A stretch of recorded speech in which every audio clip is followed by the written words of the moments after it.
Actuellement, le droit d'auteur français se décompose en deux séries de droits. D'une part, les droits patrimoniaux d'exploitation de l'œuvre qui permettent à l'auteur d'obtenir la rémunération de son travail. D'autre part, les droits moraux qui protègent le lien intime qui unit l'œuvre à son créateur. Les droits d'exploitation sont reconnus les premiers.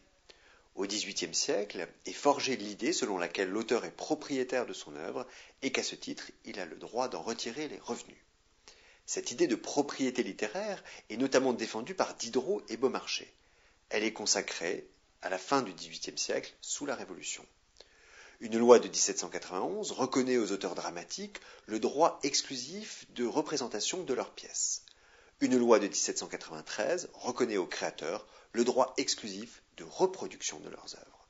Mais ces droits sont limités dans le temps afin de préserver la libre concurrence. Ainsi, quelques années après la mort de l'auteur, l'œuvre tombe dans le domaine public. Après la Révolution, au XIXe et XXe siècle, le droit d'auteur connaît une remarquable évolution grâce au travail de la doctrine et de la jurisprudence. Il est étendu à de nouvelles créations, la photographie et le cinéma. Il est étendu à de nouveaux modes d'exploitation, le disque, la radio et la télévision. Surtout, il s'enrichit de droits moraux, des droits attachés à la personne même de l'auteur. Il s'agit du droit de divulgation, du droit au respect de la paternité et du droit au respect de l'intégrité même des œuvres. La reconnaissance des droits moraux différencie le droit français du copyright, plus axé sur la protection économique.